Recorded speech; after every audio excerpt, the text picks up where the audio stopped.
Hello and welcome to GuyLogic. My name is Temco and this is Dishonored 2, developed by Arcane Studios and published by Bethesda Softworks. Now, Dishonored 2 is suffering from quite a few performance issues as well as graphical glitches, and I'll go into those a little bit later in the video. Suffice to say that currently on Steam, the game is getting a very low rating based on many players reporting massive fluctuations in the FPS they are getting, even on the highest end machines dipping below 20 FPS in certain cases. And there are some workarounds available right now, and you can check those out for yourself if you already have purchased the title. But for the rest of us, we're gonna go into the game and talk about all of that in detail. Before we do that though, let's head on in on the options menu and talk about that first. As always, you can skip straight on ahead to the gameplay section if you are so inclined. In the options menu, we're going to start with controls. Control-wise, the game starts you off with the controller control setup, which is a little bit weird as I do not currently have a controller plugged in. And in my short testing, playing with a controller, the keyboard and mouse is a much superior way of controlling the game, especially for precision-based things like jumping to a very specific spot on a roof and stuff like that. I would not recommend using a controller on the PC version. Then we have some keyboard mapping, which has most of the key bindings you'd expect. There's nothing really missing here that I have noticed. And you can also have secondary key binding options if you are so inclined. So there's nothing really strange or off here. So you can fine tune this for your own benefit, but overall the default bindings are okay. If you head into the mouse setup option, we'll see that the game has some mouse sensitivity changes, some inverting of Y-axis, as well as auto aim, as well as the auto aim strength, whether or not you want to use that. I personally have it turned off. Then it has friction, which I'm not sure what friction does in regards to the game, but I'm going to assume it sort of adds a delay in motion for your mouse, which is a little bit weird. And then it has mouse smoothing, which is default enabled, so you can turn that off. Overall, nothing really strange here, nothing really missing either, pretty much what you'd expect from a AAA release in terms of the control setup. If we then head on over in visuals, you can see some video settings in regards to your resolution, your monitor, which one you want to prefer to play if you have multiple monitor setups. If you want, you can play full screen, windowed mode, or borderless window mode. All of that pretty good. Change the brightness, alter the field of vision from 65 over to 110. I do approve of this. This is really good. It allows for a wide range of players. If you do not suffer from motion sickness when playing on a low field of vision, you can turn that a little bit lower and gain a few FPS that way. Not the optimal way of gaining FPS, but it is possible. And if you're like me and you do get motion sick from playing games, you can put it up quite a bit higher. Then obviously you have P-Sync, which we have turned off. Adaptive resolution, which we have at 100%. You can lower this and have the game scale up and down based on performance. I would turn this off, not the best thing in the world I've noticed. And it also causes quite a few graphical glitches in my experience. And then HBAO, for those who have it or want it, is also a very heavy performance monstrosity. If you head over to advanced settings, there is a bunch of presets, obviously.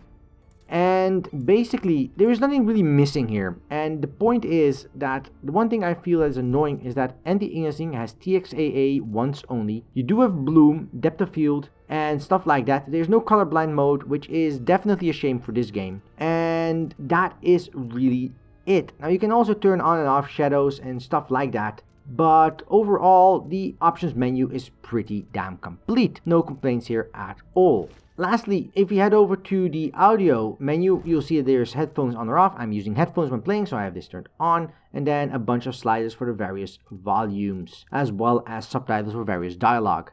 The game's audio does have some issues. Mostly it is related to the way ambience works. If a guard is talking right around the corner, it often sounds like he's much further away.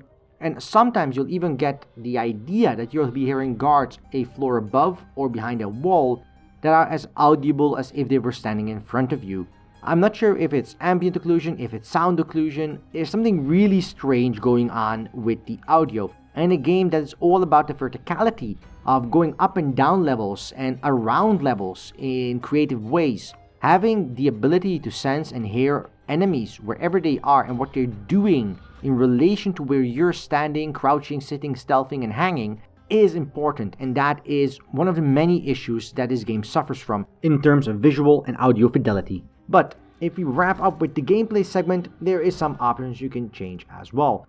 It allows you to set mana elixirs to auto use. I would turn this off. There is no reason for that. You can autosave when you join the journal. That too works fine. There is a kill cam, which is the cam you get when you make a kill on someone on a corner. If you knock them down or you make a kill move on them, it looks pretty decent, and I haven't gotten bored of it in the entire playthrough. So I would turn this on as well. And then you have head bob, which is when you are running around. I have lowered this a little bit because I found it excessive.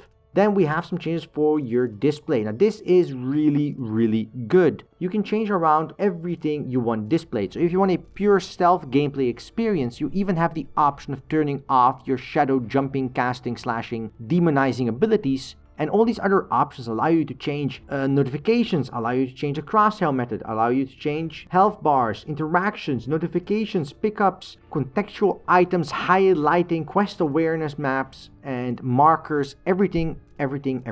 This should cater to anyone that loves stealth games like I do, but is really bad at them and needs all the help they can get, up until the people that really enjoy and are really good at stealth games and want the full immersive sneakathon experience. I do approve of this immensely. Very solid. And with that is the end of the options menu. Now I haven't talked about performance yet, and I'll do so when we start up the game.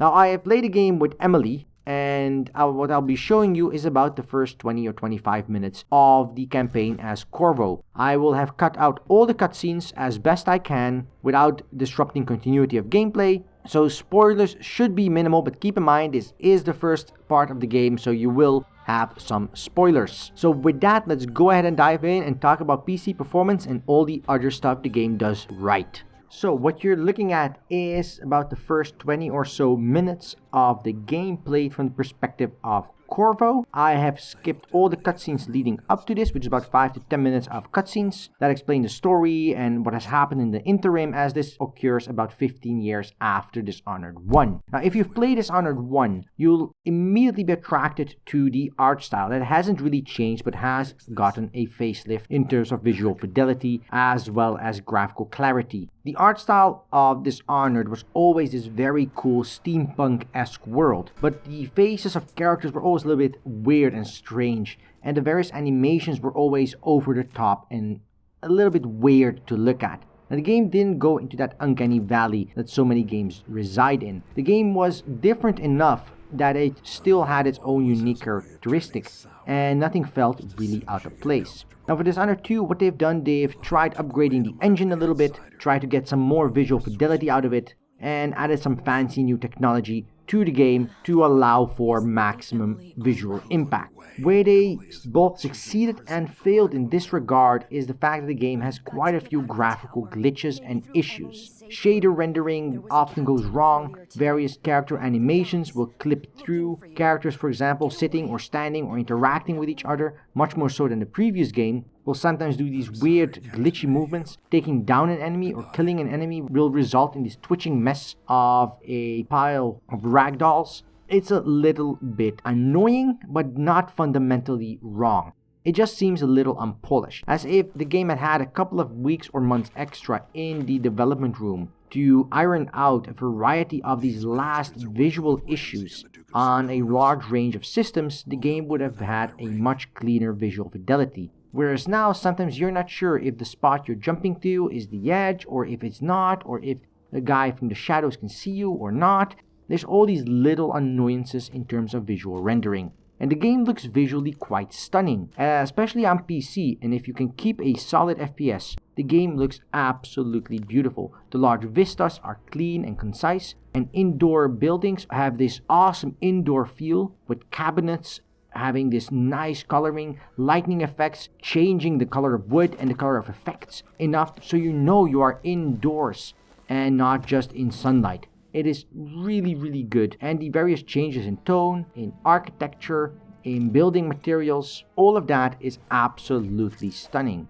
So from that regard, the game is actually pretty damn nice. But if we talk about the performance aspect here, is that the game runs between 60, 90, 30, 18, 25 FPS at any random given time, at any random given moment. And that is not okay, and this is the main issue people are currently reporting with Dishonored 2, is that the game's FPS fluctuates wildly between one step and the other. Now I could understand if on a specific system a massive vista would dip below 60 versus the rest of the game being indoors or in more tight spaces, but no. running around a corridor, I have had multiple situations where I would have 60 up to 90 FPS, and then between one step and the next, with no discernible change in what is being rendered, the game would suddenly dip below 30. It is really weird and clearly a actual bug and not just a issue with my system, as many people are reporting this. The game has some serious issues. The last of these issues I'd like to report is the fact that there's some input lag. And I'm not sure where this input lag comes from, but one of the main reasons I have some disconnect between what I'm playing and what I'm feeling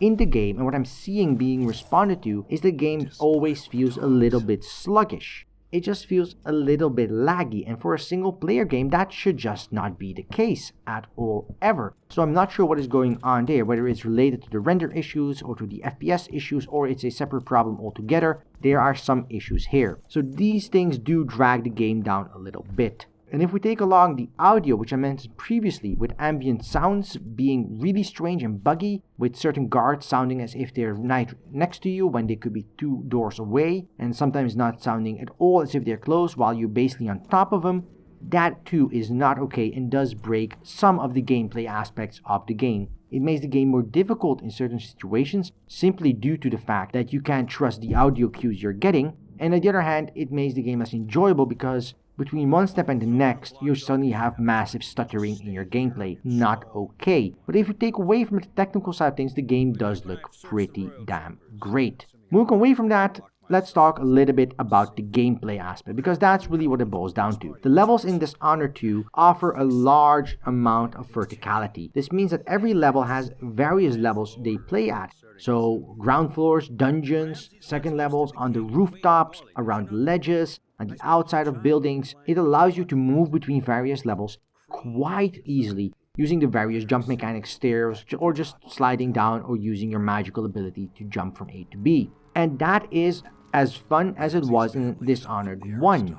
Nothing has really changed in that regard. Obviously, some of the abilities have changed, and there's some new tech and some new stuff, and the world has had some nice improvements to with more detail, but the base idea of the game is still the same, and that is really good because that's one of the best parts about Dishonored. But also, for the various missions you're sent on in the various levels, the game offers a large amount of flexibility in completing those missions, and this is obviously as expected from Dishonored 1, so this comes as no surprise. But it's really good that developers have been able to keep that up. Every mission you do has obviously the lethal and the non-lethal method of doing them. But in certain missions you also have multiple ways of doing things, not just running in and shooting an enemy, but doing the stealth route, going the assault route, going with an alternative way of pulling away a target from a certain area. There is quite a few ways of completing each objective, and based on how you complete it and how careful you are scored at the end.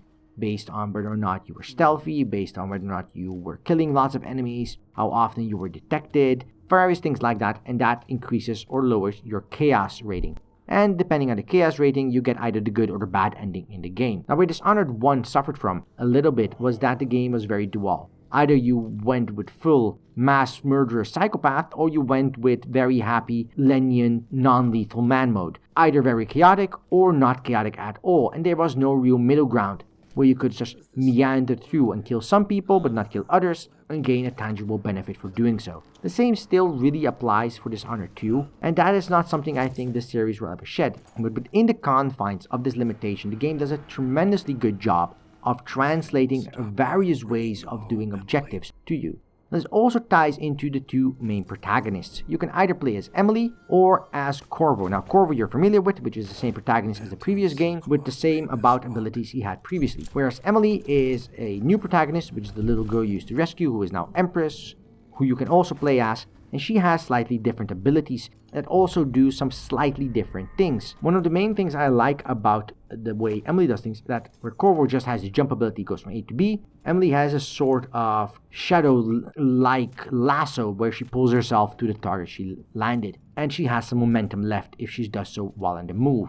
I really like this duality, and the same applies for the various skills you can level and the various ways you can play the characters. They play quite different. There is no real way to say, oh, this one is the melee stealth one and this one is the assault attack one, or this one is really good for these kinds of missions. No, They each have different gameplay styles, but they're equally competent and performing all the tasks. Developers have done a pretty damn good job on facilitating that. I'm really happy with that. The same, though, does not really apply for the story itself. While you can play with both protagonists, and the developers have said that they really feel this is a game that requires 2 playthroughs to get the full story, I'm a little bit hesitant to say something so broad. Should you play the game twice if you enjoy it? Definitely, if only to go low chaos once, high chaos the next, because that's a tangible difference. But in terms of objectives, in terms of levels, in terms of progression through the story, the various missions are mostly the same. Now you do get different dialogue and you do get different interactions with people based on who you're playing with, and that in itself does provide a very different gameplay feeling, which is really good. The overall, though, is that the missions, objectives, and gameplay are pretty much the same between the 2 characters. Not a bad thing at all, because the missions in and of themselves are really good. Even the throwaway side objectives you can do or not do based on whether you prefer to spend some time doing some extra stuff are really well put together. It's never one that I went and said, oh, this sounds repetitive now, and there's never been a moment where I did one mission and then later down the line I did another one that was virtually the same, like, oh, kill 5 dudes. Now go ahead and kill these other 5 dudes. No mission is like that, and that is really good. Yes, the mission does at the end state, remove this man from being a problem, because the way you do that is structured differently for every mission, and that is really good. I do really enjoy that. This means that unlike many other games, especially large AAA games that have a lot of side objectives and fluff to fill out the levels, Dishonored 2 has actually able to drag me in and have me play the different levels and then get the different side objectives and actually try to figure out everything, because they are quite enjoyable. Exploring the world, learning about history, the story itself, all the various lore items you can get, all the various extra bits of content you can find that are all meaningful in some way, that will help you within your level, that will help you within the game. All the way up to, like, there was a beggar. You could give him 5 coins and then he'd tell you about a secret passage. If you didn't give him the coins, he wouldn't tell you about a secret passage. And the chance of you stumbling on that secret passage on your own were very slim. You could do it, but the chances are slim. And this beggar was just in a little cubby off a main road, just sitting there. It wasn't on the main road. It wasn't like something you would drive by normally. You only found him because I was found exploring and stumbled on him. Really good. I do like this optional content that encourages players to explore, to collect, and to figure out the game on their own way. Really good. So from that perspective, I have no complaints about Dishonored 2 at all. It's a real shame though that the visual, audio, and graphical content of the game has so many issues. Now we can't really mention audio without talking about voice acting. And overall, the voice acting in the game is pretty good. There's some weird nuances here and there. For example, Corvo feels a little bit lifeless at certain times, having very little emotion or very little investment in things that by all rights should make him either enraged or afraid, and that doesn't come out really well. But the person that is doing the voice acting for the outsider is damn phenomenal and has it down to a T. And this goes from moist voices. From a random guard walking by to some burglars talking about their plans you can overhear, to the way the game structures the way conversations go, and the tidbits you hear in regards to what they say. So outside of you just hearing, oh, go left here because that's where the treasure is, they'll throw a story around it. They'll talk about their friend. They'll talk about certain things, and you have to piece it together between different bits of dialogue. And you don't really piece it together as a person. The game tells you, oh, you found 3 out of 3 pieces of dialogue, more or less. Here's a clue on an alternative objective or a side quest. But the fact that they have all these separate set pieces, in terms of voice acting, in terms of interaction, does give a lot of life to the world in both audio as well as surrounding content. It gives personality to it. And that is really good. And this really plays into the level design as well. The game is obviously a stealth game, and a large part of that goes around trying to figure out the best way to do a certain objective. As I said, you can have lethal, non-lethal, chaos-driven, non-chaos-driven, assault-based, or stealthy, etc. games of playing the game. But at the core of it, the game is structured to be a stealth game. And it does a pretty good job of that. But a large part of being a stealth game is moving slowly, exploring different avenues, backtracking a lot, timing things right, and that really depends on the way the guards communicate as well as how they interact with things. And that is all down to, outside the graphical issues which I mentioned earlier, the way sound works. And there are some serious issues with this which I already mentioned, but I cannot restate enough. The fact that audio issues persist in regards to voice dialogue, being heard, let's say, 2 rooms down instead of right next to you, or hearing something that should be next to you but is in fact in the floor above you, or sound that is in a voyeur which has like 2 terraces of levels, and you can't really tell whether or not a guard is left or right. The sound occlusion in the game is really subpar, and that drags the stealth aspect down quite a bit, because if every time you have to confirm the guard you're hearing is actually right around the corner, you risk being exposed, and that isn't good. So there is that. But from a level design perspective, the game has a lot of verticality. The game has a lot of ways of getting around to an objective, and the game doesn't punish you for taking your time or trying to figure out different avenues. It's really well structured for that, and from that regard, I have no issues. Every level, every mission is self-contained, more or less. There is no overlap in between them in terms of what I have seen, at least. It's not like a character you have rescued in one mission shows up in a different mission. They're pretty self-contained, and it does give the game a bit of a more disjointed and floaty feel. They do their best to connect this using cutscenes and using different forms of dialogue and progressing the story as things go forward, but it still feels a little bit disjointed that you go from A to B and neither has really spoken to the other. Allies that suddenly disappear should raise some form of alarm for your opponent, and that never appears to happen. So that is a bit of a shame.